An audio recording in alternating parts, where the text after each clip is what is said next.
अज्ञानतिमिरान्धस्य ज्ञानानञ्जशलाकया चक्षुरुमिलितमेन तस्मै श्रीगुरुवे नमः। वाञ्छाकल्पतरुभ्यश्च कृपासिन्धुभ्येव च पतितानां पावनेभ्यो वैष्णवेभ्यो नमो नमः। नमो महावदन्याय कृष्णप्रेमप्रदायते कृष्णाय कृष्णचैतन्य नाम्ने गौरतेश्वरे नमः। हे कृष्ण करुणा सिन्धु दीनबन्धु जगत्पते गोपेश गोपिकान्त राधाकान्त नमोऽस्तुते। तप्त कांचन गौरांगी राधे वृंदावनेश्वरी वृषभानुसुते देवी प्रणमामि हरिप्रिये। श्री कृष्ण चैतन्य प्रभु नित्यानंद श्री अद्वैत गदाधर शिवसदी गौर भक्त वृंद। हरे कृष्णा कृष्णा कृष्णा हरे हरे, हरे राम राम राम हरे हरे। सबसे पहले मैं अपने अध्यात्म गुरुदेव ओम विष्णुपाद अष्टोत्तर श्री मद भक्ति वेदांत नारायण गोस्वामी महाराज जी के चरणों में अनंत कोटि दंडवत प्रणाम करती हूँ। तत्पश्चात मेरे शिक्षक गुरु श्री पूज्यपाद वन महाराज जी, पूज्यपाद श्रीधर महाराज जी, पूज्यपाद सिद्धांति महाराज जी के चरणों में अनंत कोटि दंडवत प्रणाम। और यहाँ पर सभी उपस्थित श्रोतागण जो है सभी वैष्णव वैष्णवी के चरणों में यथा योग्य जो है दंडवत प्रणाम। आज का हमारा टॉपिक बहुत ही सुंदर है कि ऐसे 4 नियम और ऐसे 4 सिद्धांत हमें छोड़ने हैं। किसके लिए छोड़ने हैं ये भी हमें समझना पड़ेगा, क्योंकि जो जिस चीज की हमें लत लगी होती है या जिस चीज में टेस्ट आ जाता है या जो चीज हमें बहुत अच्छी लगती है उसको छोड़ना जो है थोड़ा बड़ा बहुत मुश्किल हो जाता है। तो इन नियमों को छोड़ने से पहले, समझने से पहले कि इससे क्या चीजें फर्क पड़ती है और क्या नहीं फर्क पड़ता है, तो उन सब चीजों को समझने के लिए पहले हम उस एम को जानने की कोशिश करते हैं। वैसे तो पिछले क्लास में बहुत ही सरल तरीके से प्रभु जी ने आप लोगों को बहुत अच्छा सब कुछ समझाया है, बताया है, भक्ति के बारे में बताया, अपना लक्ष्य बताया कि कैसे करना है। बहुत सुंदर तरीके से सारी चीजें बताई हैं। बस जो थोड़ा बहुत चर्वित है उसको मैं भी थोड़ा सा च्यवन करके अपने आप को पवित्र कर रही हूँ। तो कुछ भी कहते हैं ना, त्याग करने से पहले अगर लक्ष्य बड़ा हो, अगर किसी को लालच इतना बड़ा मिल जाए तो उसको फिर छोड़ने के लिए ना थोड़ा सा हिम्मत मिल जाती है कि अगर लालच बड़ा हो, कहीं बहुत बड़ा खजाना मिलने वाला हो, तो छोटी मोटी चीजों को वैसे ही इंसान छोड़ देता है। तो इस चीज को समझने के लिए हम थोड़े से यहाँ से शुरू करते हैं। जैसे कि अगर हमें देखा जाए कि एक घर में एक बच्चा होता है, तो जब घर में बच्चा आता है तो पूरा परिवार बड़ा खुश होता है। और जब पूरा परिवार खुश होता है तो क्या कहते हैं कि इस बच्चे को बड़े अच्छे अच्छे आशीर्वाद देते हैं कि अपने माँ बाप का ध्यान रखे, खूब उसकी शिक्षा दीक्षा अच्छी हो, अच्छे संस्कार हो, बड़े खुश होते हैं। तो जब वो जैसे जैसे बच्चा बड़ा होता है तो सब लोगों का, घर वालों का भी और बाहर वालों का भी, तो वो क्या उससे एक्सपेक्ट करते हैं कि ये बड़ा बच्चा जो होके ना अपने माता पिता की सेवा करेगा। क्यों सेवा करेगा? क्योंकि माता पिता ने बच्चे को जन्म दिया है। तो ये बच्चे का एक कर्तव्य बन जाता है कि वो अपने माता पिता की जो है सेवा करे। इसी तरह से अब क्या है, ये जीव कौन है? भगवान का विभिन्न अंश है। तो यानी भगवान जो है, कहते हैं कि ये जीवात्मा किसकी है? भगवान की है। तो अब जीव का सबसे पहला कदम वो क्या बन जाता है कि वो भगवान की सेवा करे। यानी भगवान की सेवा जो नहीं करता, अगर एक बच्चा है, चाहे दुनिया भर के कितने ही क्यों ना अच्छे काम करे, लेकिन अपने माता पिता की सेवा नहीं करेगा तो उसको क्या बोलेंगे कि ये बड़ा ही दुष्ट है। जिसने माँ बाप ने पढ़ाया लिखाया, सब कुछ दिया है जीवन में तरक्की करने के लिए, उन्हीं माँ बाप की ये सेवा नहीं करता, उसका ध्यान नहीं रखता है। तो इसी तरह से जो है जीवात्मा के लिए भी यही है कि भगवान ने जो उसको जिंदगी दी है, इतना बड़ा किया है, मनुष्य जन्म, दुर्लभ मनुष्य जन्म दिया है, अगर वो भगवान की सेवा नहीं करता है तो वो भी निंदित होता है। तो जिस तरह से एक बच्चे का कर्तव्य है अपने माता पिता की सेवा करना, उसी तरह से एक जीवात्मा का कर्तव्य है अपने इष्ट का भजन करना, यानी भगवान की सेवा करना। तो भगवान की सेवा करके ही परम सुख की प्राप्ति हो सकती है। जैसे बच्चा अगर जितना भी अगर अपने माँ बाप की सेवा नहीं करता तो वो निंदनीय माना जाता है। इसी तरह से जब जीवात्मा जो है भगवान का भजन नहीं करती है तो वो भी निंदनीय मानी जाती है। तो इस तरह से हमारा अब हमें ये चीज समझ में आ गई है कि जो जीव का संबंध जो है भगवान का है, और भगवान से प्रेम करके उनकी सेवा करके ही हम अपने कर्तव्यों का निर्वाह कर सकते हैं। तो हमारा परम कर्तव्य अब क्या बन गया है? भगवान की सेवा करना। अब प्रश्न ये आ सकता है कि भगवान कौन है? वैसे तो पिछली क्लासेस में आप लोगों ने समझ ही गए हैं कि भगवान कौन है। तो इसके बारे में आप लोग थोड़े थोड़े अपने व्यूज बता सकते हैं। अपना कहते हैं कि अनम्यूट होकर बताइए कि भगवान कौन है, कौन बताएगा? हरे कृष्णा। कोई भी बताइए कि आपको क्या लगता है कि भगवान कौन है। हरे कृष्णा, मैं बता सकता हूँ। हाँ जी, बताइए। भगवान है सत सत সত্য হচ্ছে সত্য হচ্ছে ভগবান সত্য ভগবান सभी भगवान है सत हम्म, आपके মানে अकॉर्डिंगली? आप अच्छा, आपका नाम क्या है प्रभु जी? मेरा नाम है Tapan Chatterjee. Tapan, T Tapan ji. T A P Tapan A जी। एन। अच्छा आप, हाँ अच्छा तपन जी, आपको लगता है कि सारे ही भगवान है? अगर सारे ही भगवान हाँ, हैं, चलिए सारा अनम्यूट कर मैंने लीजिए। सारे मैंने सारे नहीं बोला, मैं बोला सत सत सत सत्य, सत्य। सत्य ही भगवान हाँ है। अच्छा अच्छा, हाँ हाँ चलिए ठीक है, अब म्यूट कर लीजिए। हाँ। देखिए, मैं यहाँ पे मैं अब बंगाल, यही इसी, मैं तो बंगाल मैं बंगाली हूँ, तो इसलिए हिंदी में थोड़ा गलती हाँ हाँ, हो सकता कोई है। बात नहीं। हम्म, चलिए कोई बात नहीं, अब म्यूट कर कहते म्यूट कर लीजिए। तो जैसे प्रभु जी ने बोला कि उनके लिए सत्य ही भगवान है, इसीलिए इनके कोई आश्चर्य वाली बात नहीं है, क्योंकि सारे जो जीव है ना इसी चीज में ही भ्रमित है, क्योंकि बहुनिष्ठतावादी है यहाँ पर। अब जैसे क्या कहते हैं कि फिर भी अगर जैसे भगवान, जो मुसलमान होते हैं वो क्या कहते हैं, उनके दिमाग में सिर्फ एक ही कि एक अल्लाह ही जो है उनका भगवान है। क्रिश्चियंस के लिए क्या है? जीसस ही उनके लिए भगवान है। लेकिन जब हिंदुओं की बात होती है तो सब सारे जीवों में क्या है? बहुनिष्ठता देखी जाती है। कोई किसी को कहता है, जैसे अभी तपन जी हैं, ये कह रहे हैं सत्य ही भगवान है।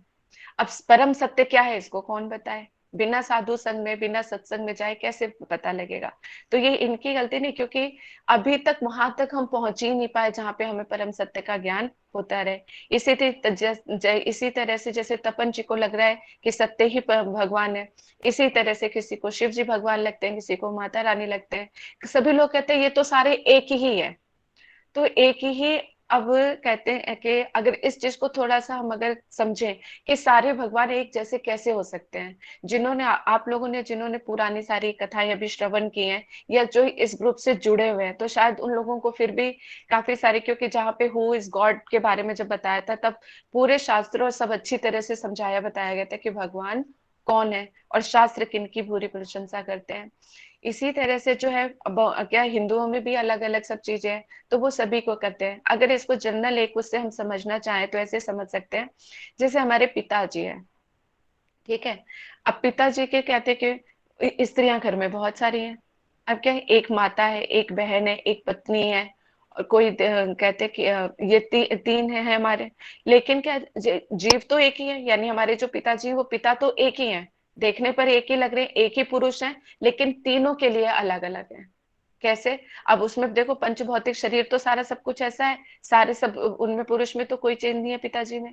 लेकिन जो पिताजी की पत्नी है यानी माता जी है, वो पत्नी के स्वरूप में देखेंगे, और जो उनकी बहन है वो बहन के स्वरूप में देखेंगे, और जो कहते हैं कि जो माता भाई बहन जो भी है तो उसी स्वरूप में देंगे। यानी पुरुष तो एक है, लेकिन सारे क्या ये अलग है। तो क्या वो तीनों के लिए वो सब क्या एक ही है?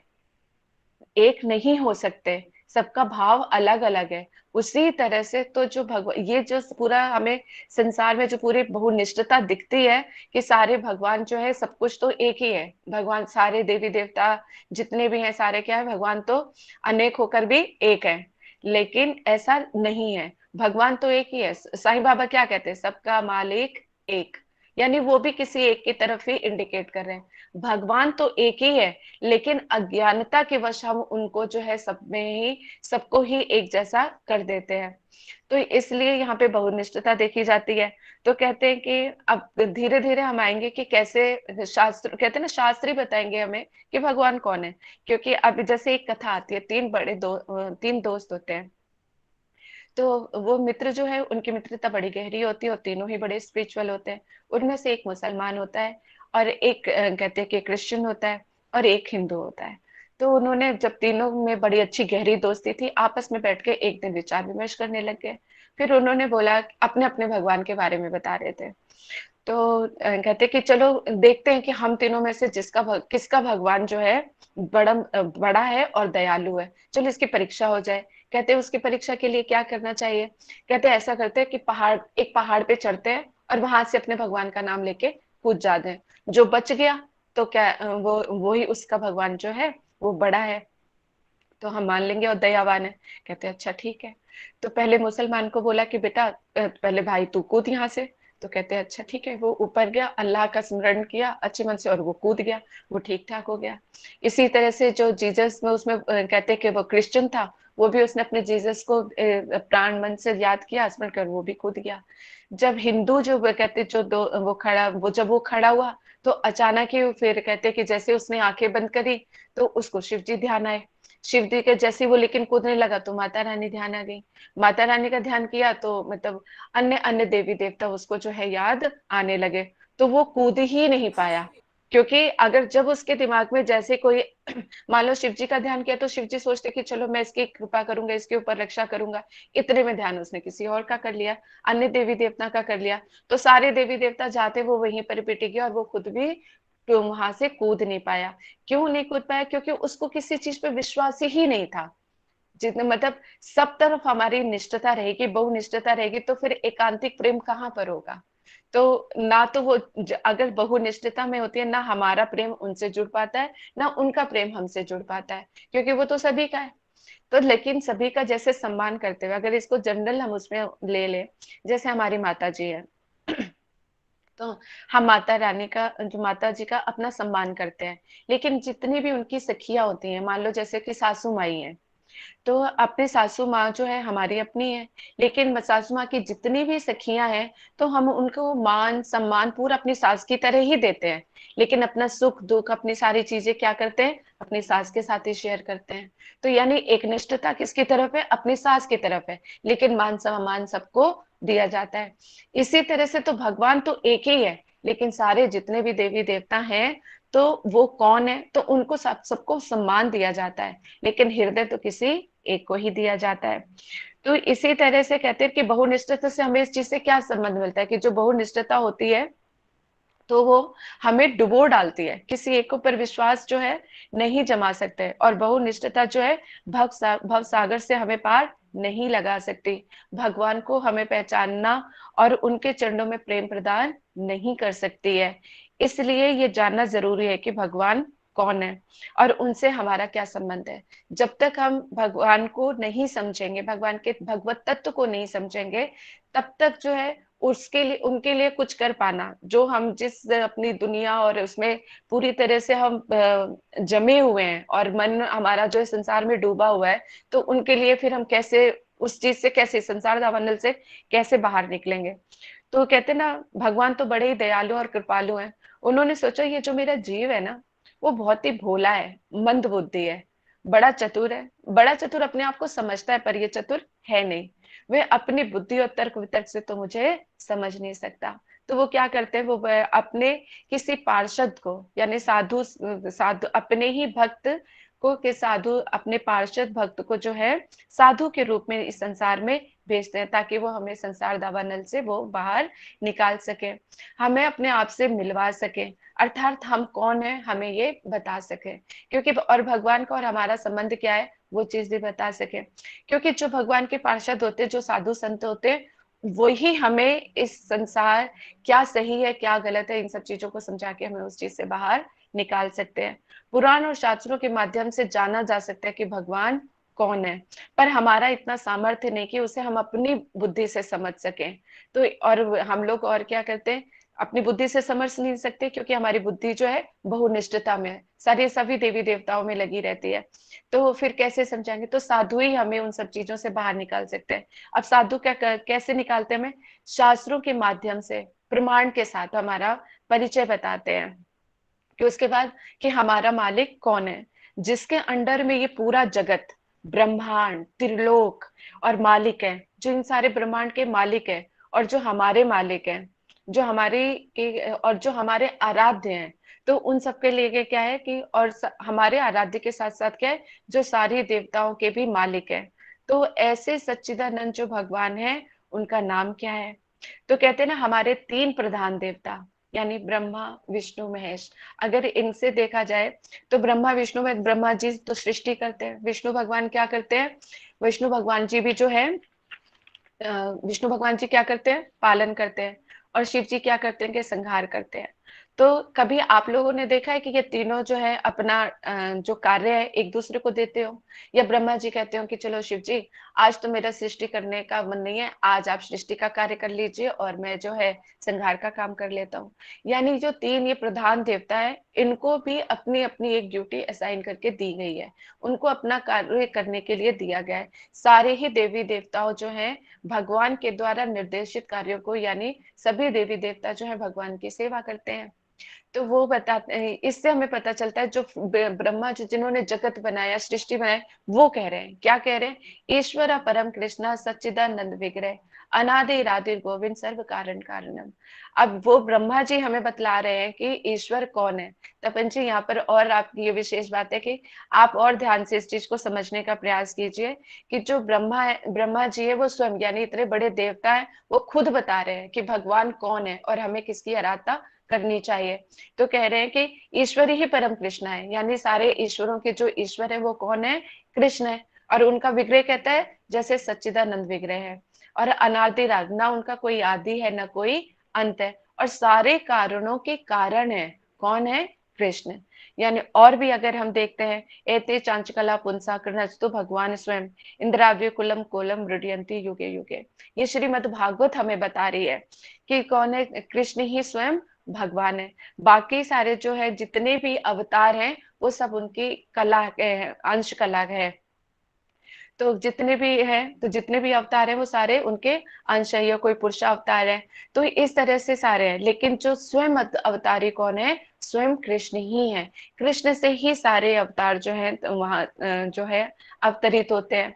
तो यानी मूल जो है कौन हुए, यानी कृष्ण ही, कृष्ण ही है। कौन बता रहा है, ये हम नहीं बता रहे, हम और, क्योंकि जो कृष्ण भक्ति में लगे वो कृष्ण को बताएंगे, जो देवी भक्ति में लगे वो देवी को बताएंगे।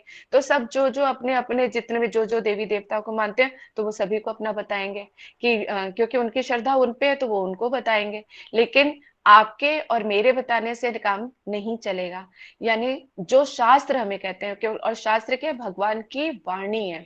तो इतना, और मान लो अगर शास्त्रों की वाणी पे भी अगर हम विश्वास नहीं कर पाते हैं, तो आप मान के चले कि हमारे अनर्थ और पाप इतने ज्यादा हैं कि हमारे शास्त्रों की वाणी पे हमें विश्वास ही नहीं हो रहा।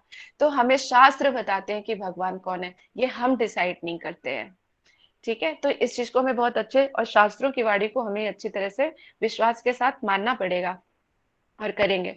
और भी देखो भगवत गीता में भगवान क्या कहते हैं, सर्वस्य चाहम हृदि सविनविष्टो मता स्मृति ज्ञानम मोनम चा वैश्चव सर्व हमें वेदो वेदांत कृत विदेत चाहम। तो भगवत गीता में कि मैं ही सब प्राणियों के हृदय में जो है ईश्वर रूप में अवस्थित हूँ। अब वो क्या कह रहे हैं, अब यहाँ पे कृष्ण देखो स्वयं बता रहे हैं। भगवत गीता एक ऐसा उपनिषद है जहाँ पे कृष्ण ने ये जगत क्या है, माया क्या है, जीव तत्व क्या है, भगवत तत्व क्या है, और अपने बारे में बताया, खुल के बताया है। अगर अभी भी हम कृष्ण के वचनों को और उन उपदेशों को अपने हृदय में अगर धारण नहीं करते हैं, उनकी बात पे विश्वास नहीं करेंगे, तो बताओ किन पे करेंगे। यदि हम भगवान पे ही भरोसा नहीं करेंगे तो किन पे करेंगे। तो भगवान क्या बता रहे हैं कि मैं ही सब प्राणियों के हृदय में जो है ईश्वर के रूप में अवस्थित हूँ। मेरे द्वारा ही प्राणियों के कर्म फल के अनुसार जो है स्मृति ज्ञान और स्मृति ज्ञान की विस्मृति होती रहती है। यानी स्मृति और विस्मृति जो है भगवान के की इच्छा से होती है। सभी वेदों में मैं क्या है, जानने योग्य। अब क्या है, जितने भी शास्त्र है, जितने भी वेद है, कुछ भी है, तो कह रहे हैं अगर जानने योग्य कोई चीज है तो क्या है, वो मैं हूँ। कौन बता रहा है, कृष्ण बता रहे हैं। अब जब कृष्ण खुद ही बता रहे हैं तो हमें अन्य ग्रंथों में, वेदों में, उपनिषदों में जानने की क्या आवश्यकता है। इन सब चीजों की हमें जानने का आगे, क्योंकि अगर विश्वास होगा ना तो हमें भगवान के इन सब चीजों पे, भगवान की वाणी पे, शास्त्रों पे, हमें इन सब चीजों पे विश्वास रहेगा। और विश्वास रहेगा तो हम आगे बढ़ पाएंगे, भगवान को हम समझ पाएंगे। आप कहते हैं आगे भी भगवान क्या कहते हैं, भोक्ता तरम यज्ञ तपसा सर्वलोकर महेश्वरम सुहृदय सर्वभूता नाम ज्ञातवा माम शांति मृच्छति। अब इसमें क्या कह रहे हैं भगवान देखो, अब ये श्लोक इसलिए यहाँ पे है कि एक एक चीज करके कृष्ण कितने उसमें से क्लियर कर रहे हैं कि कौन मुझे समझ है। कहते हैं कि मुझे अगर किसी को शास्त्रों की वाणी में भरोसा है तो जो मैं कह रहा हूं तो मेरे वचनों पे भी भरोसा उसको करना है। तो उन कृष्ण के वचनों पे कौन विश्वास करेगा? जो कृष्ण से प्रेम करेगा। अगर वो जो कृष्ण से प्रेम ही नहीं करेगा तो उनकी बातों को क्यों सुनेगा, है ना? और कृष्ण ही एकमात्र, कृष्ण स्वयं बता रहे हैं कि वेदों में अगर कुछ भी जानने योग्य कोई चीज है तो वो मैं हूँ। जब कृष्ण अपने स्वयं अपने बारे में बता रहे हैं कि वेदों में सिर्फ एक मैं ही जानने लोग है तो हमें अन्य चीजों से हमें क्या प्रयोजन है ना?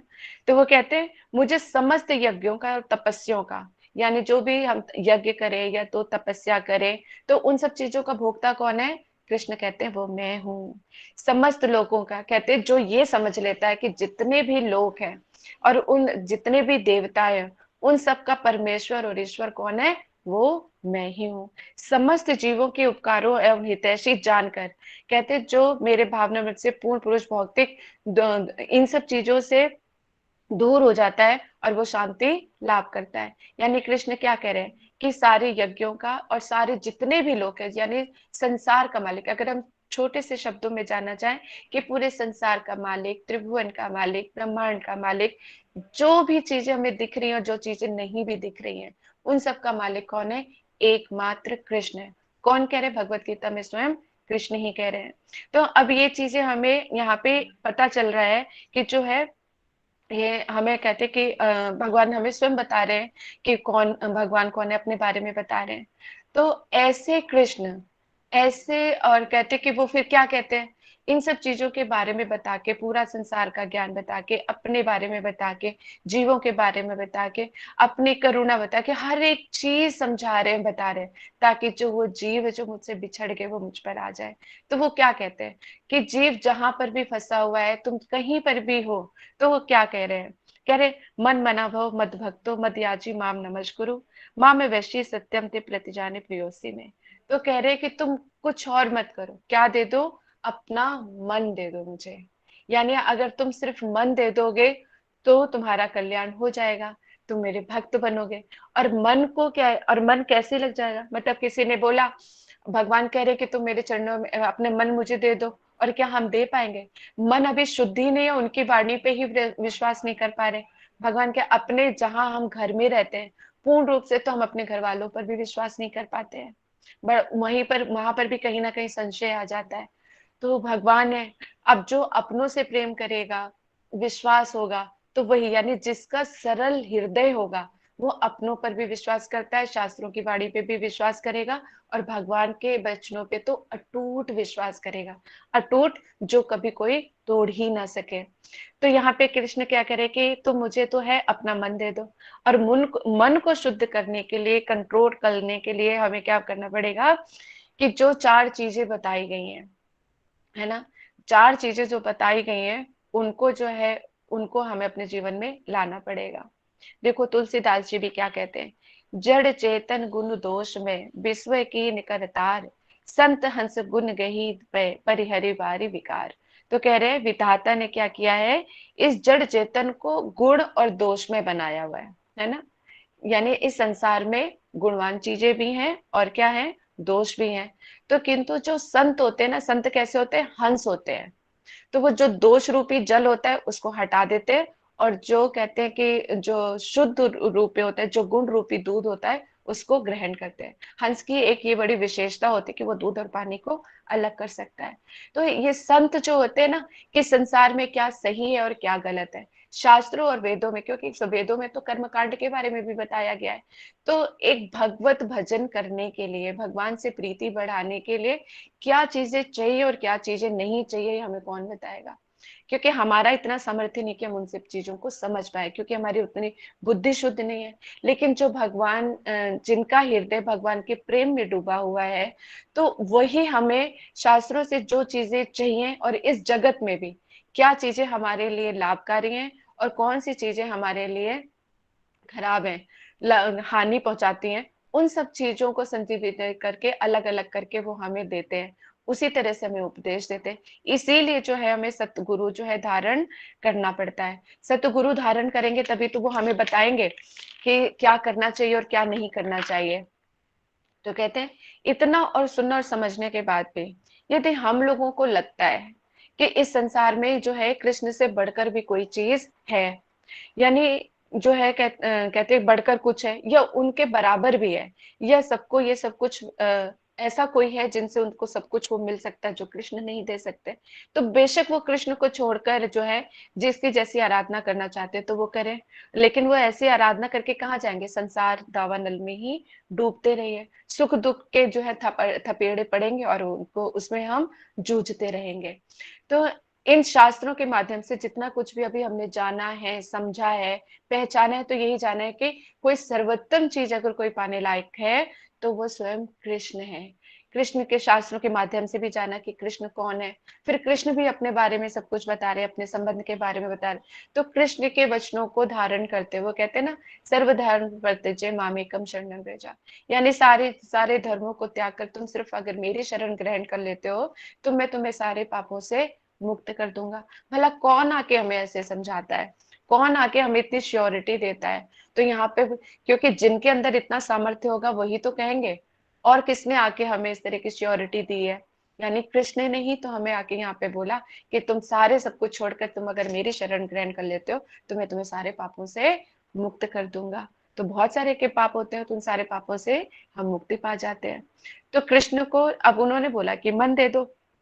तो कहते हैं ना, आज की कथा में मैंने वैष्णव के मुख से सुना था कि जिनके शास्त्रों में यानी भगवान के नाम में, शास्त्रों के वचनों में, भगवान की वाणी में अगर विश्वास नहीं होता तो क्या कहते हैं कि हमारे मतलब उसको उनको समझ लेना चाहिए कि जो हमारे कितने ही अपराध हैं और कितने ही अनर्थ हैं और कितने ही पाप राशि इतनी भरी हुई है कि शास्त्र के वचनों पे हमें विश्वास नहीं हो पा रहा है, भगवान की वाणी पे हमें विश्वास नहीं हो पा रहा है।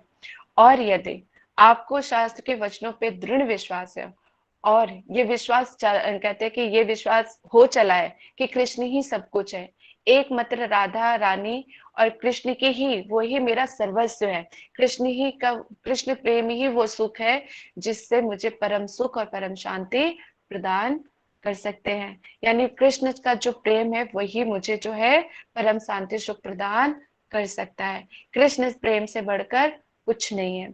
जब हम सच्चिदानंद स्वरूप प्रेम स्वरूप कृष्ण की सेवा करते हैं तब हमें क्या है, उनको सुखी करके और जो जब वो आनंदित होते हैं तो हमारा हृदय स्वतः ही सुखी और आनंदित हो जाता है। कृष्ण को आनंदित और सुख देख के अब कोई भी ऐसा कार्य, मतलब आप सोचो कि जब कृष्ण के लिए कोई प्रसाद बना रहे हो, बड़े दिल से बनाया, भजन गाते गाते बनाया, भगवान की थाली सजाई, थाली सजा के जब भगवान को भोग लगाते हो तो खुद भी बड़े आनंदित होते हो कि आज मैंने तसल्ली से भगवान को भोग खिलाया है। तो जितने प्रेम से हम खिला रहे होते हो उतनी ही प्रेम से भगवान भी उस भोग को ग्रहण कर रहे होते हैं। तो जो उस टाइम का जो आनंद होता है, तो वो स्वतः जो इस तरह से भोग लगाते हैं, जो खिलाते हैं, कृष्ण से प्रेम करते हैं, तो उनको इस चीज की अनुभूति होती है। क्योंकि जो सरल चित्त से हरि नाम कर रहा है, साधु संग कर रहा है और भगवान के कृष्ण के चरणों में जो है प्रीति बढ़ाने का प्रयास कर रहा है, तो जिस सरलता से, जिस अधिकार से और जितना वो आगे बढ़ रहा है तो उतनी अनुभूति होती है, चाहे दिल मात्र ही क्यों ना हो।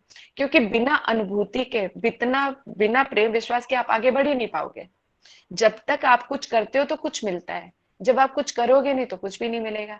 अगर आप सरल चित्त से भगवान का हरि नाम करोगे, साधु संग करोगे, तो साथ में आपको कुछ मिलेगा, और वो जो कुछ मिलेगा ना वो इतना परम आनंदित कर देता है कि आप उससे डबल करने लग जाते हो। जैसे क्या कोई 16 माला कर रहा है या 8 माला कर रहा है, 8 माला करते करते करते उसका जो चित्त है शुद्ध होना शुरू हो जाता है, निर्मल होना शुरू हो जाता है, तो वो बड़ा ही प्रसन्न चित्त होने लगता है। तो जब उसको हरि नाम करने में आनंद आने लग जाता है तो वो फिर 8 से 16, 16 से 32, फिर 48, फिर 64, फिर 1 लाख हरि नाम करता है। फिर उसके नाम के, फिर उसका नाम ही उसके जीवन का आधार बन जाता है। तो कहते हैं ना, उस कृष्ण प्रेम की जो रूपी जो सुगंध है ना, उसको अपने हृदय में बसाने के लिए, यानी जो कृष्ण का प्रेम है, जो उसकी सुगंध है, वह अपने हृदय में बसाने के लिए क्या है, इन 4 मूल जो नियामक जो सिद्धांत बताए गए हैं ना, उनको हमें निभाना पड़ेगा।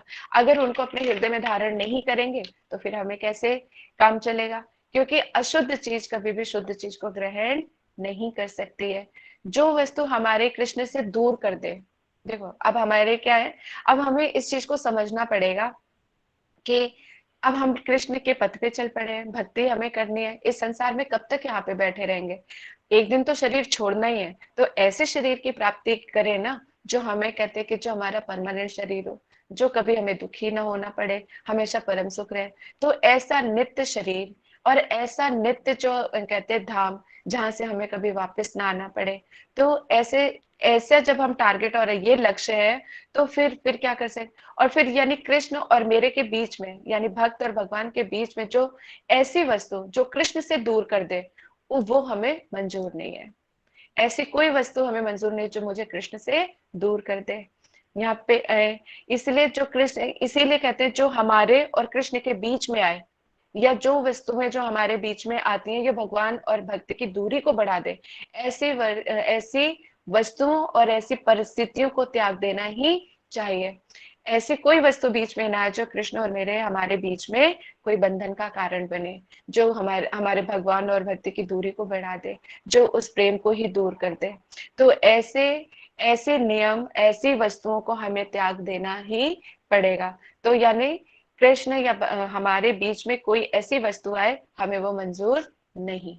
इसलिए वो जो चार मेन चीजें हैं जिनको बताया जाता है कि ये चार जो वस्तुएं हैं, ये हमें कृष्ण से मिलन मिलन में बाधा देती हैं, उनके प्रेम ना बढ़ सके, इसलिए वो सब चीजें होती हैं। तो अगर जिनको कृष्ण के चरणों में प्रेम बढ़ाना है, जिनसे कृष्ण के साथ संबंध बनाना है, अपने आप को समझ गए कि एक इनको यानी कृष्ण ही एक ऐसे हैं जिनका भजन करना ही जीवन है, जिनका सर्वस्व है, कृष्ण ही सर्वस्व है। तो उनके लिए क्या है, पहला नियम क्या बताया था, जुआ नहीं खेलना। क्योंकि प्रभु जी ने क्या बताया था कि अगर जुआ खेलोगे तो सत्य चला जाता है। तो जुआ क्यों, और जुआ खेलने से और क्या होता है कि लालच आ जाता है मन में। अब देखो, जो संसार में पहले से ही माया में इतना सारा कुछ पड़ा हुआ है, तो उसको जब सारा कुछ पहले से ही पड़ा है, उन्हीं से हम पीछा छुड़ा रहे हैं। तो एक आदत और कि जुआ खेलना, जो जुआ खेलते हैं तो उनकी वृत्ति जो है, कहते हैं कि सत्य तो चला ही जाता है, लालच बढ़ जाता है, तो संसार की चीजों को इकट्ठा करने लगते हैं। तो कहते हैं जो संसारिक चीजें भगवान के, उसमें वैसे भी कोई सहायक नहीं है। तो उन सब चीजों के ऐसा लालच करके, ऐसा इकट्ठा करके, जुआ खेल के, अब क्या, और जीतने की चाह में क्या है, वो अपना सारा सब, अपना जो सर्वस्व होता है वो सब कुछ लुटा चुका होता है। क्योंकि भगवान ने संसार में जितनी भी सारी चीजें दी है, किसके लिए दी है, कि भगवान की, हम उन सब साधनों से भगवान की सेवा कर सकें। लेकिन उन सब चीजों को, साधन को हम खुद ही भोगना चाहते हैं, अपना प्रभुत्व जताना चाहते हैं, इसलिए हम उन सब चीजों को छोड़ नहीं पाते हैं और अपने लिए ही सारा इकट्ठा करने कर लेते हैं। तो ये जुआ जो हमें नहीं खेलना चाहिए, इससे हमारे लालच में के चक्कर में हम पड़ जाते हैं। तो जितने भी कहते हैं कि, और वैसे भी जुए में जो जितनी भी दांव पे लगाई जाती हैं, वो संसारी सारी चीजें हैं। और हम कृष्ण प्रेमियों को सांसारिक वस्तुओं से क्या प्रयोजन, है ना। तो हमें तो कृष्ण से का प्रेम चाहिए। प्रेम क्या और कृष्ण क्या करे, कि कृष्ण प्रेम कैसे मिलेगा, कह रहे वो अपना मन दे दो मुझे। जब उनको सिर्फ मन ही चाहिए, तो संसार की फालतू वस्तुओं से हमें क्या लेना देना, है ना। वैसे ही हम इस माया नगरी में क्या पहले ही कैदी बने हुए हैं।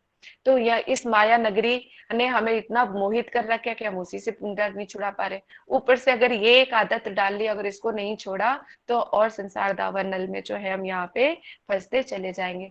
तो एक साधु संत कहते हैं ना, जहाँ से साधु संत ही हमें जो इस संसार दावा नल से हमें बाहर निकाल सकते हैं। और दूसरा क्या है, मांसाहारी भोजन।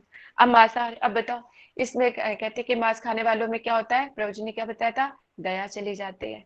अब एक चीज सोचो, सर जितनी भी जीवात्माएं हैं, तो कृष्ण ही है। सारी जीवात्माओं के अंदर जो है वो कौन है, यानी कृष्ण ही है, परमात्मा बन के रह रहे हैं, यानी कृष्ण ही है। तो हम उन जीवात्मा को कैसे खा सकते हैं।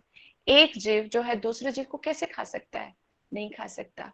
क्योंकि अब क्या है, जो एक भक्त का हृदय वो बड़ा कोमल होता है ना। हमें भक्ति की राह पे चलना है, तो अगर मांसाहारी भोजन खाएंगे तो सिर्फ एक जीवा के टेस्ट के लिए। कहते एक जीव जो है दूसरे जीव को कैसे खाएगा। अगर इमेजिन करो कि जब उसको काटा जा रहा है या उसको जलाया जा रहा है, तो सोचो उसके हृदय में कैसी भावना होती होगी। अगर हमें कोई मारने के लिए, अगर और कुछ नहीं तो सिर्फ आके एक डंडा लेके ही खड़ा हो जाए और उसको पता है कि चारों तरफ से दरवाजे बंद है, मैं कहीं भाग नहीं सकता और डंडे से पिटाई होने वाली है, तो मन में दहशत हो जाती है। तो उन बेचारे मूक प्राणियों की तरफ आप ध्यान दे के देखो, जिनको काटने की सोचते हैं, और उनके हृदय में क्या बीतती होगी, और उनके ऊपर मिर्च मसाला लगा के हम खाते हैं।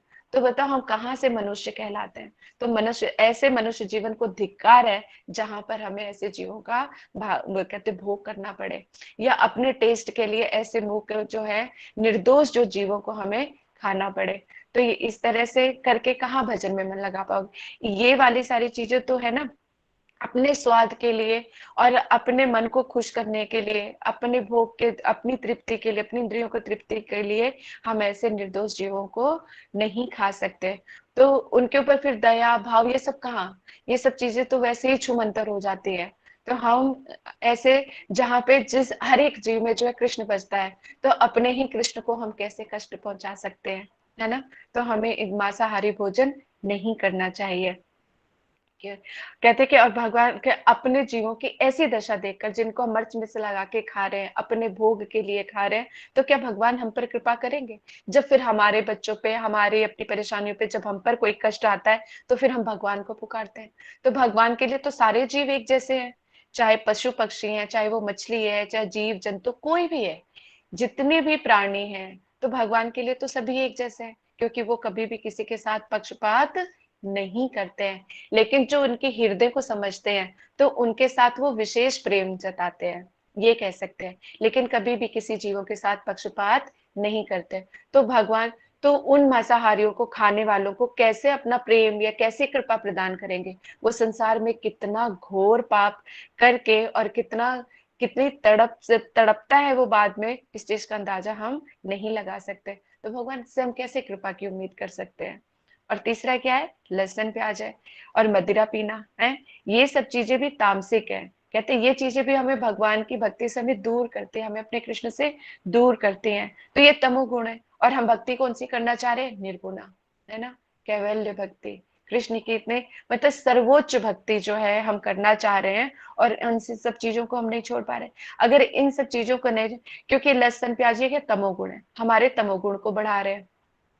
यानी तीन गुण जो सतोगुण रजोगुण तमोगुण, अगर इन तीनों गुणों में भी फंसे हुए हैं, तो भी हम पाप पुण्य के चक्कर में भी फंसे ही रहेंगे। और हम करना क्या चाहते हैं, हमारा लक्ष्य क्या है, निर्गुणा भक्ति। निर्गुणा भक्ति की तरफ हम भाग रहे, तो इन सब चीजों को करते हुए कैसे प्राप्त कर सकते हैं। भगवान की कृपा ही, भगवान की दृष्टि ही हम पर नहीं पड़ेगी, तो भक्ति तो बहुत दूर की चीज है। तो जो संसार चीजों में, इन सब चीजों में फंसे हुए ना, तो उनके पास तो फिर भी एक चॉइस है ना। इस चीज को भी थोड़ा और उसमें करते हैं। और चौथा जो है, अवैध रूप में स्त्री पुरुष का संग। अब क्या है, अभी इस चीज को भी हम समझते हैं कि कहते हैं हमें तो अपने जो सगे संबंधी है ना, उन्हीं के मोह जाल से हमें दूर हटना है। उन्हीं से हम पीछा नहीं छुड़ा पाते, तो एक या अवैध संबंध तो और ज्यादा। तो आप लोग समझ सकते हैं कि ऐसा संबंध कहाँ लेके जाके गिराएगा। अपने जो कहते हैं ना, अपने जो, अपना ही मूल्य खो देता है इंसान, अगर इन सब चीजों के चक्कर में पड़ जाए। तो अपने जो अपने बहुत करीबी हैं, उन्हीं के मोह यानी कर्तव्य तो हमें पूरे करने हैं, लेकिन उनके मोह जाल और आसक्ति से हमें दूर हटना है। तो ये जो स्त्री पुरुष का जो हमारा कहते हैं अट्रैक्शन है, जो एक दूसरे की तरफ खींचता है, तो कहते हैं ना, जब परम वस्तु यानी कोई सबसे सुंदर चीज जब आंखों के सामने आ जाए, तो फिर कोई भी चीज और अच्छी नहीं लगती है। इसीलिए सबसे पहले मैंने आपको ऐसी मतलब वो लोभ उत्पन्न करने की कोशिश की है कि कृष्ण से बढ़कर सुंदर, ऐश्वर्यमान, उससे बढ़कर चाहने वाला कोई और है ही नहीं। जब कृष्ण से सुंदर कोई वस्तु ही नहीं है, तो उसके आगे ये संसार कितना फीका पड़ जाता है।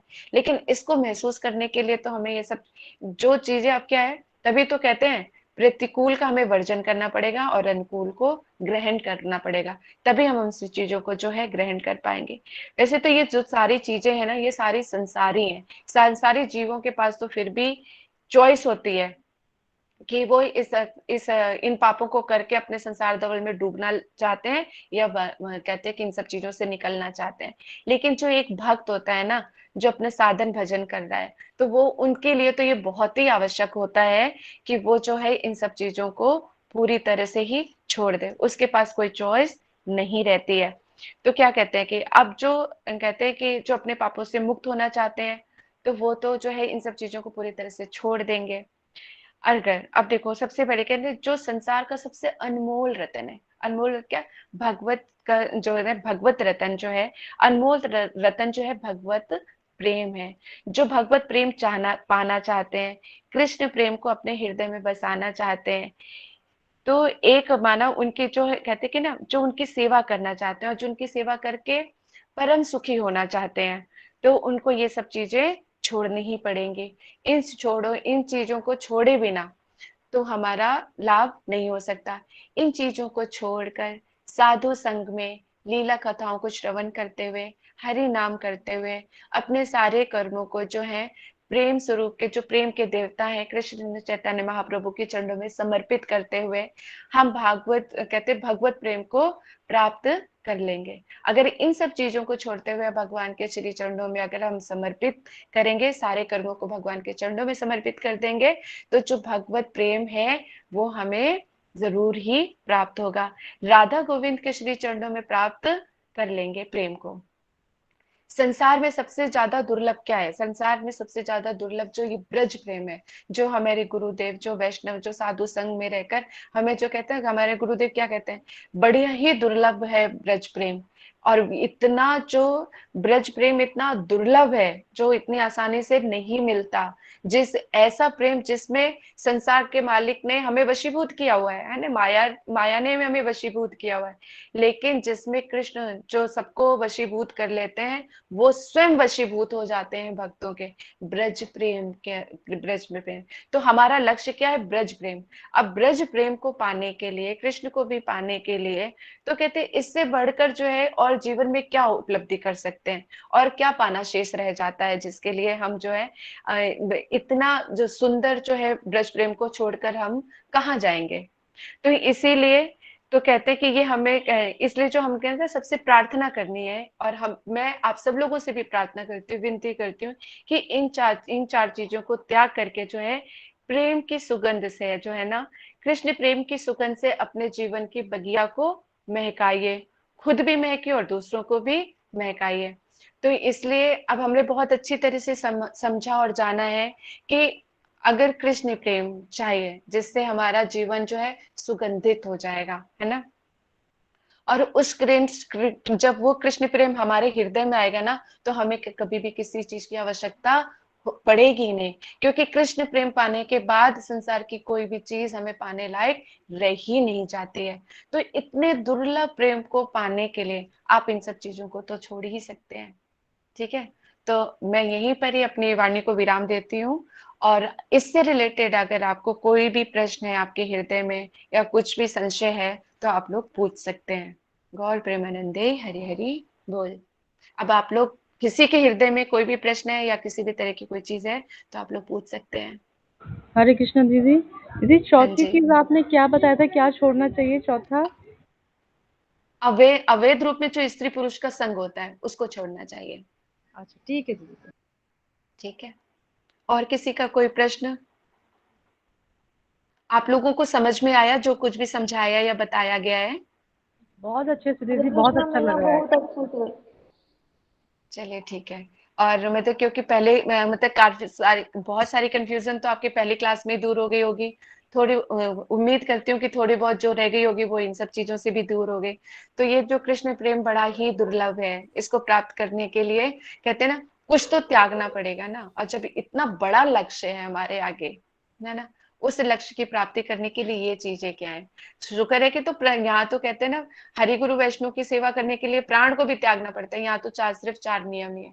इन चार नियमों को छोड़कर अगर यदि हमें कृष्ण प्रेम मिलता है, साधु संग मिलता है, और भगवान की वाणी हमें समझ में आने लगती है, तो इससे बड़ी बात कोई और चीज हो ही नहीं सकती। दीदी अगर जैसे हमसे कोई पूछता है कि भगवान कौन है, तो हम जैसे अभी प्रभु जी ने कहा कि भगवान सत्य है, हम वैष्णव तो यही बोलते हैं कि नहीं, हमारे भगवान केवल केवल राधा राधा कृष्ण है। तो हाँ, हमें किस तरह से, मतलब सही आंसर इसका क्या है, एग्जैक्ट वर्ड तो क्या है? उनको बोलो ना कि देखो, जो ब्रह्मा जी हैं, ब्रह्मा जी जो है कहते हैं कि सृष्टि के रचयिता है, वो इतने बड़े देवता है, देवता से बढ़कर तो ये मनुष्य नहीं हो सकते ना, ये हमारी बुद्धि नहीं हो सकती। अब ब्रह्मा जी ही बता रहे हैं, ईश्वर परम कृष्ण सच्चिदानंद विग्रह अनादि रद गोविंद सर्व कारण कारणम।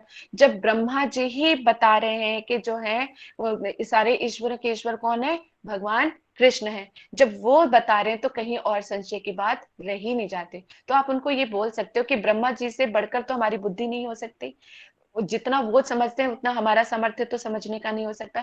जिन्होंने ये सृष्टि ही बनाई है, तो उनको भी पता है कि नहीं, सृष्टि बनाने के लिए भी तो शक्ति की आवश्यकता हुई होगी। तो उन्होंने वो शक्ति कहाँ से प्राप्त की, उन्होंने कृष्ण से प्राप्त करी। तभी तो वो कह रहे हैं कि ईश्वर परम कृष्ण है, यानी सच्चे ने। अगर तुम ब्रह्मा जी को भी कहते, ब्रह्मा जी क्या करें, अगर तुम मुझे भी भगवान समझ रहे हो तो तुम गलत समझ रहे हो। वो इसीलिए बता रहे हैं कि अगर सारे ईश्वरों के ईश्वर कौन है, भगवान कृष्ण है। तो आप उनको ये बता सकते हो, जब ब्रह्मा जी बता रहे हैं, हम नहीं बता रहे हैं। तो इसलिए ब्रह्मा जी जहां पर बता रहे हैं, और भी शास्त्रों से मैंने इसीलिए प्रमाण लेके सारे श्लोक बताए हैं, कि जहां पर बताया, श्रीमद् भागवत में भी बताया गया कि कहते हैं कि भगवान ही एते चंचा कल्पुंसा में, उस श्लोक में भी बता रहे हैं कि जो है कृष्ण ही स्वयं भगवान है। जब हमारे शास्त्र बता रहे हैं, हमारे संत बता रहे हैं, हमारे वैष्णव बता रहे हैं, और सब ब्रह्मा जी भी बता रहे हैं जो इतने बड़े देवता हैं, तो उनकी वाणी का हमें सम्मान करना चाहिए और हमें उनकी बात पे विश्वास करना चाहिए। ठीक है। जी दीदी, ठीक है। हरे कृष्णा। हाँ, और किसी का कोई हरे प्रश्न? हरे कृष्णा माता जी, आपने गलत समझा। मैं बोला भगवान, भगवान मतलब कृष्ण, कृष्ण ही भगवान है।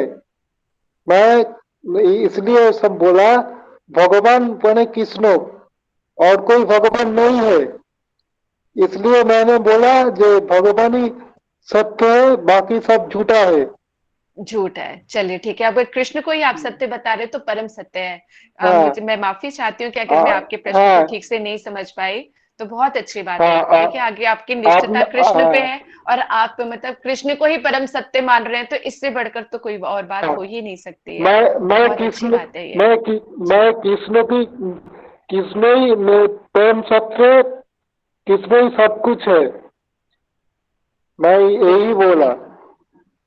बस नहीं, ये अगर आपकी ये यही भावना है, तो हमारे लिए तो बहुत ही अच्छी बात है, क्योंकि हम सब लोग इतनी मेहनत कर रहे हैं। चाहे विशाखा दीदी है, सुबल प्रभु जी हैं, अनिरुद्ध प्रभु जी हैं, हमारे बच्चे लगे हुए हैं जो इतनी मेहनत करते हैं, सिमरन है, गहना है, पलक है, तो पायल है, तो ये सब लोग इतनी मेहनत कर रहे हैं कि किसी तरह से, जितने लोग हम लोग श्रवण कर रहे हैं, तो किसी तरह से जो है हमारा जो हृदय भगवान की भक्ति में लग जाए, साधु संतों की वाणी हमें समझ आए। तो इन सब चीजों का प्रयास कर रहे हैं समझाने के।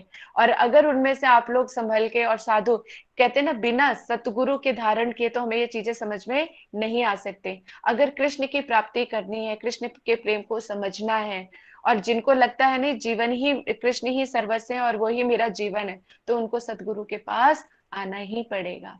बिना सतगुरु के गति नहीं है। तो और देर ना करके अपने मन को पक्का कीजिए कि हमें भजन ही करना है। और जो है, जो भजन करना चाहते हैं, जो सतगुरु ग्रहण करते हैं, वो भी हमें पर्सनली भी कांटेक्ट कर सकते हैं, जो हरि नाम और दीक्षा लेना चाहते हैं। क्योंकि पता नहीं, ये एक मृत्यु के पल का तो कोई भरोसा नहीं है कि कब ना आ जाए। तो मृत्यु हमें ग्रास करे उससे पहले हमें वक्त को ही पकड़ लेना चाहिए। तो अगर आप में से कोई भी हरि नाम लेना चाहे, दीक्षा लेना चाहे, तो आप हम में से किसी को भी जो है पर्सनली कांटेक्ट कर सकते हैं, हम आपकी पूरी मदद करेंगे। और जहां पर जो डाउट्स होंगे उनको भी क्लियर करेंगे, ताकि आपके भगवान और भक्त यानी कृष्ण और आपके बीच में जो भी चीजें बाधाएं आ रही होंगी, हम उन बाधाओं को प्रयास करेंगे कि वो धीरे धीरे आपकी बाधाएं जो है दूर हो जाए। ठीक है। हरे कृष्ण माता जी। हाँ जी, हाँ जी दीदी। दीक्षा लेने के लिए क्या क्या नियम तो आपने बता दिए जो करने हैं, जी। उसके अलावा क्या करना पड़ता है गुरु दीक्षा करने के लिए? बस सरल चित्त से होके अपने गुरुदेव के चरणों पे आप समर्पित हो जाओ। तो बस यही एक चीज चाहिए। फिर गुरुदेव आपको खुद ही, जो आपके गुरुदेव हैं, शिक्षक गुरु हैं, वो आपको फिर ये कहते हैं ना कि एक स्कूल में जाके आपका नाम लिख जाते हैं तो फिर टीचर्स की जिम्मेदारी हो जाती है। तो हमें क्या करना है, सरल चित्त से सिर्फ अपने आप को समर्पित करना पड़ता है गुरुदेव के चरणों में। जब हम अपने गुरुदेव के चरणों में अपने आप को समर्पित कर देंगे, तो सारा दारोमदार किसके ऊपर आ जाएगा, गुरुदेव के ऊपर। तो गुरुदेव फिर अब फिर हमारा परम कर्तव्य क्या होगा, गुरुदेव के उपदेशों का पालन। गुरुदेव के उपदेश मतलब गुरुदेव अगर प्रसन्न हो गए तो कृष्ण स्वतः ही प्रसन्न हो जाते हैं। तो गुरु कृष्ण भी वो चीज नहीं दे सकते जो गुरुदेव दे सकते हैं। इसलिए गुरुदेव के प्रति अपने कहते शुद्ध मन से सरल चित्त से जो भी परेशानी कुछ भी आता है गुरुदेव के चरणों में निवेदन कर देना चाहिए और उनके उपदेशों को हृदय में धारण करके हमें भक्ति के सारे नियमों का पालन करते हुए आगे बढ़ना चाहिए। जी ठीक है। माता जी, लेकिन मैंने ऐसा सुना है कि बहुत कड़क परीक्षा होती है, बहुत अध्यायों का ये सब कुछ होता अरे है। संसार में जितनी हमने कड़ी परीक्षाएं दी है ना उससे तो बहुत ही सरल सहज और सरल होती हैं और कहते हैं कि इसमें रसात्मक होती है, हमें क्या है रस की प्राप्ति होती है। तो इसलिए यहाँ पर कोई भी ऐसी कोई चीज परेशानी वाली बात नहीं है और ना ही इतना कोई कड़क है। जितने कड़क और जितना हम दुख सुख इस संसार में सहते हैं ना उससे कई गुना सुख हमें मिलता है। और जो भक्ति में जो परेशानियां भी आती है तो वो उसमें भी हम बड़े आनंदित होते हैं, उसमें भी हम बड़ा हमें कहते हैं कि आनंद की अनुभूति होती है। उस परेशानी भी में भी एक मिठास होती है, उस दर्द में भी और एक सुख की अनुभूति होती है। जब आप करोगे ना तो आपको इस चीज का अंदाजा हो जाएगा। ठीक है माता जी, हरे कृष्ण माता। हरे कृष्णा। और किसी का कोई प्रश्न है? हरे कृष्णा दीदी। हाँ जी। दीदी ये जो श्लोक आप यूज करते हैं इसमें वो अगर आप शेयर हम्म। कर पाए हमारे साथ तो हमें थोड़ा अंडरस्टैंडिंग में और बेटर हो जाएगा बिल्कुल कुछ पढ़ने बिल्कुल। में बाद में। मैं कहते हैं कि मैं बोल दूंगी। कहते हैं कि क्योंकि बहुत सिमरन सारे से। श्लोक होते हैं ये कुछ बीच में समझ नहीं आता पाठ कई बार, और कई बार मिलता भी ठीक है। नहीं है ऑनलाइन सर्च करने से, तो ठीक है, वो ये थोड़ा श्लोक जो मुश्किल है मैं होता है। आपको कहते हैं कि ये श्लोक मिल जाएंगे आपको, हम ठीक आपके है, ग्रुप में जो है शेयर कर देंगे। ठीक है। थैंक यू जी, थैंक हाँ यू, जी। ओके। शुक्रिया। और किसी का कोई प्रश्न? आज तो हमारी ऑन टाइम बिल्कुल क्लास ठीक ठाक चल रही है और टाइम पे खत्म भी हो गई है। और किसी का कोई प्रश्न है? हरे कृष्णा माता जी। हरे कृष्णा। माता जी मेरा एक प्रश्न है कि हाँ जी। हम भगवान कृष्ण जी से संबंध कैसे बनाएं? अरे वाह, बड़ा प्यारा प्रसंग। तुम्हारा नाम क्या है? कृष्णा दास जी। कृष्णदासी। और तुम्हारी एज क्या है? 70 years old।